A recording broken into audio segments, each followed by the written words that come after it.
This is one of those beer reviews that we always start with the old, oh, I cannot wait to try this.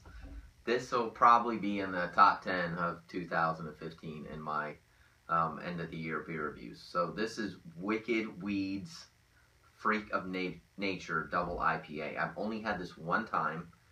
Wicked Weed came to one of the beer stores in our area and did a tap takeover, and it was brutal because I had a limited amount of time I could be there, and this was one of the last beers that they tapped on purpose because they knew a lot of people were there to try this.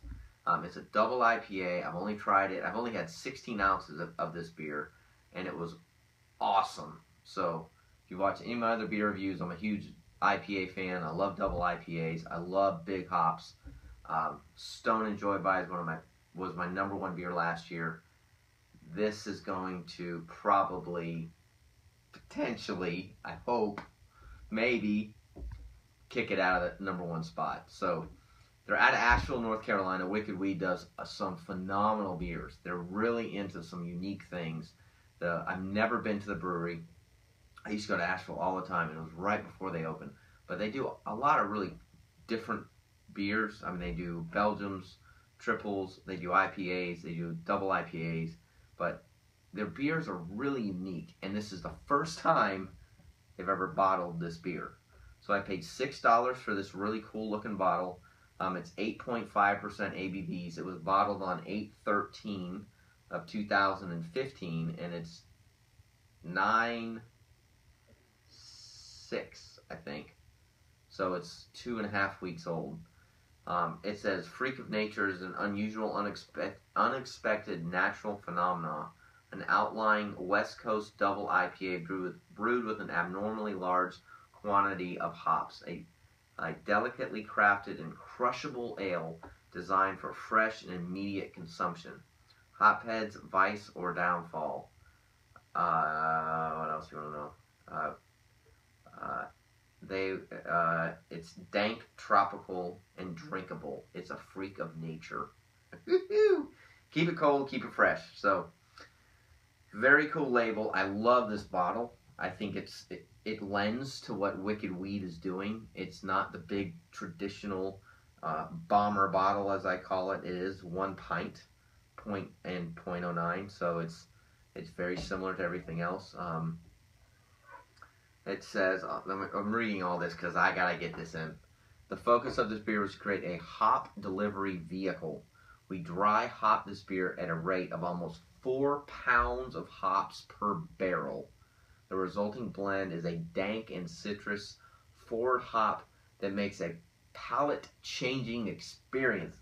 Oh, that's awesome. Hopheads rejoice, this is your beer. A palate-changing experience.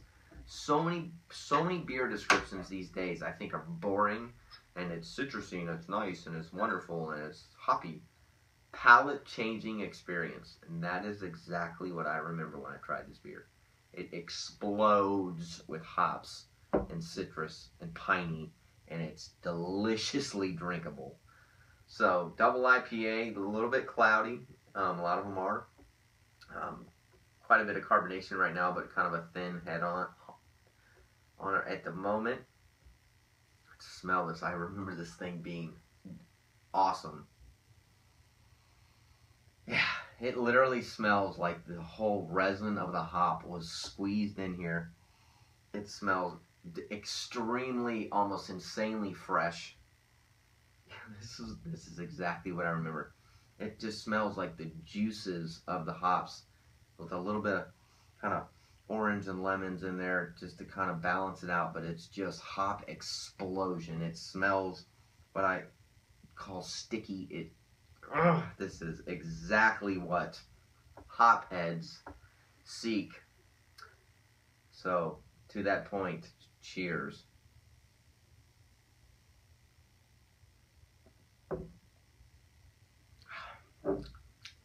Woo! See, it's the finish. This beer is the finish of why it's so good. It's dry, but it leaves this unbelievable, just kind of hoppy, piney, thick, really fresh taste all over your tongue. I mean, this is one of those beers that you just want to just slowly sip, but then you want to have another one when you're done with it. And it's almost 9%, so beware. But it just has this explosion of hops in your mouth. It coats the entire palate, like they talk about. It's front, it's back, it's got a phenomenal finish. There's no booziness to it. You can't even remotely tell it's almost 9%. It's just subtle. The hops in it just absolutely explode, not only in all of your aromatic senses, but in your taste buds. It's got a nice little tinge of fruitiness in there, which is nice, but it is just the fresh hop kapowie in your mouth, and man, it's good. This is awesome. Yeah, I mean, it's so drinkable. It's very, very smooth. There's no bitterness to it. There's no bite to it. It's just, it goes down. I don't know how they do this, but this is what Wicked Wheat is so good at. And I know this is one of my longest beer reviews I've ever done, but this is why you need to buy and find this beer.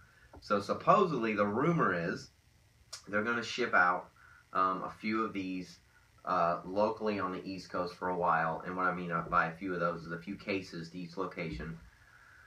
I got a hold of this that literally the hour after it was delivered, and I had a neighbor of mine ask me to go back and get one or two for him, and it was gone.